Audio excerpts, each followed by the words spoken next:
Kings, queens, internet cousins, I'm so sorry. It's been a fucked week, but I was thinking, so let's talk about it. At the beginning of this case, there was a lot of different rumors and things going around. One of them being that the bodies had been moved from place to place, and I always kind of wondered why they would do that. But, I started thinking about property values and property listings and things like that, right? Think about this. If you were a realtor and there was something that broke out and you had a big deal coming where somebody was going to be purchasing a home from you, and then a quadruple homicide happens directly down the street. If the client was to realize, hey, there was just a quadruple homicide right here, maybe we shouldn't move in over here, that would probably fuck up somebody's money, right? I don't know for sure. I know that they got rid of the house very quickly, and then someone made a comment that I've never seen or heard this, but they made a comment, and all of this is alleged and for entertainment and educational purposes only, but they said that Brian Ensign said that once the house was tore down that they buried it. Now, why would you do that? And then there was another detective who said that he was a retired detective. He came, and the first day he was there, he said that there was a cop there the entire time. There was somebody at that property the whole time, right? He said that the man never left. He just sat there, and I thought that was kind of strange. But then he said he found a black glove the first day that he came and showed up. He said that it had been snowed on, so the snow degraded the DNA, obviously, but he said he couldn't understand how the cops had been there for, I believe it was 11 days at that point, and he showed up and found that glove immediately. Why did they have people guarding the house? Was it because they knew if somebody, walked in and did their own walkthrough, that if they had luminol, that bitch would light up like a Christmas tree, even though it looked to be repainted? Because, baby, my dad, one thing about him was he was going to do some housework and some house shit and some fix shit, and then nothing's dirty. Everything's clean. I'm sorry, I don't see there being a brawl in a house with a serial stabber and all of the beer pong cups stayed up except for like one. Come on, man. Come on, dude. Nobody's going to be fighting for their life and all the beer pong cups are still in the correct position. You would think those fucking cups would have been everywhere. The table would have been flipped, shit like that. I know, because I've told this story before, where when I was like 16, my best friend was in this relationship with this girl. I said, you guys are like fire and gasoline that don't mix. I said, if you guys don't get apart away from each other, one of you is going to pass away. I'm telling you. That day, some stuff happened and transpired. He told me to get out of the way. I was standing in front of a white screen door with the glass behind it. He said, Jess, get out of the way. I said, no, Brandon, I'm not moving. He looked me dead in my eyes and punched behind my head and shattered the glass. I tell his girlfriend to run. She runs through the side door and tries to lock it. Well, I was still in front of the front door and he couldn't get in. So he ran, jumped the fence, comes through the side door because she couldn't get it locked in time. He ran through the house, grabbed a butcher knife. He flipped the table over and then flipped the couch over. And I'm on the phone with 911. They came and got him. He went to jail. A couple months later, he's at a Halloween party. She sent some nude pictures of herself to some guy, and they had been together for years, her and Brandon got shown the pictures, and they said, hey, if your girl loves you so much, then why is she sending me these?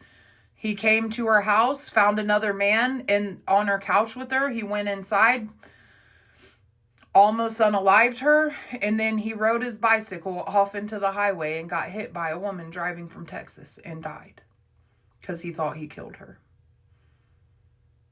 I know how scared I was in that situation, and I wasn't there the night that all the other stuff transpired. But I know that rage feeling. I know that look in a man's eyes before he's about to snap. I've seen it multiple times. So it just makes me wonder, man. Because first it was a crime of passion, then it was some random person. I mean, there was literally see, that's another thing that doesn't make sense. When the story dropped, they said there was something that's similar that happened the year before.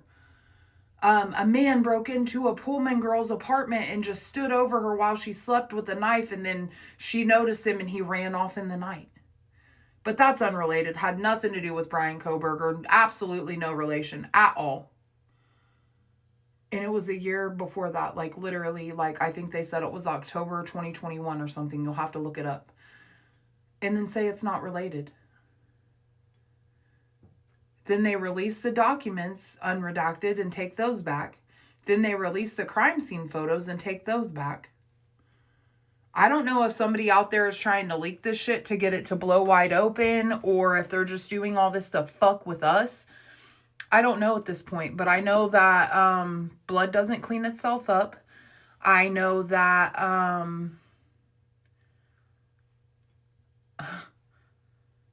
people don't just not fight back unless they're not physically able to fight back, which would make sense why all of Kaylee and Maddie's wounds were to their upper extremities, because Xana and Ethan had the opportunity to fight back. It's just fucked, man. This whole case is fucked. I don't know. Is it cartel? Is it trafficking? Is it something to do with, like everyone else said, you know, snuff sick films? Is it something like that? I don't know. All I know is it has to be big or they wouldn't be hiding all this shit. What are the odds that, and I remember that video, now that it's resurfacing, I remember when that video dropped. And it was Bryan Kohberger. I'm trying to find it in my videos. I have so many right now. I'm going to have to go through them. But it was him talking to one of the officers outside of the crime scene. Something. I mean, it makes no sense. Why would he be dealing with the officers? And he's like, weren't you just in one of my classes?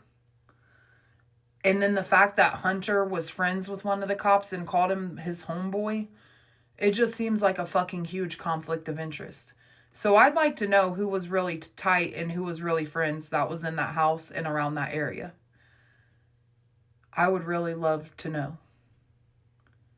I would love to see people's cell phone records. I would love to see the cameras for the 6 months up before this. I would love to know about what happened in the fight club. I would love to know, why did Adam have a knot on his forehead, a dinosaur egg at the grub truck that I just realized the other day? And when they asked him on the body cam, he said, oh no, that happened 3 weeks ago. Don't you think if you had a fucking knot on your head from fight night from 3 weeks, it would have been gone by then? It seems like somebody, I don't know, walked up and whacked him in the face with a pistol and told him to shut the fuck up and don't say anything.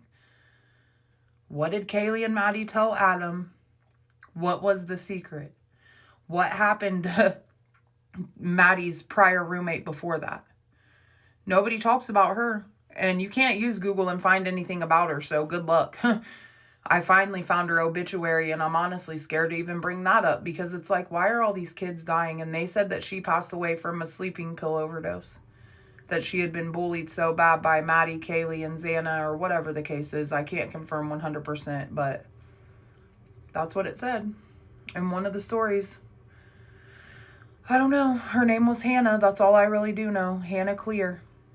I don't know. I'm going to try to do some more digging and information on her. And she passed away, I believe, February 24th of that year. And then Hudson Lindau died a few months after that. And then the quadruple homicide happened after that. But what are the odds, man? That's what I'm saying. What are the odds that all of these people are connected? That Kaylee supposedly dated Hudson. That the Hannah girl was friends with Maddie and got bullied. There was another girl in one of the stories I found. It didn't mention Ethan as one of the victims, but a girl named Ariel. And I have no idea who she is. Ariel Lily Duff or something. I don't know. So if you guys know anything about Hannah Clear or Ariel Lily Duff, or the way that real estate works and property values, let me know. I love you guys. I'll be back with some more stuff later. Let me know what you guys think, man. And what do you guys think about those crime scene photos? Do you think they're just fucking with us or what? I love you guys, man. Follow me on Facebook, Jessica Rains, YouTube, Realist Rains. Love you guys. Bye.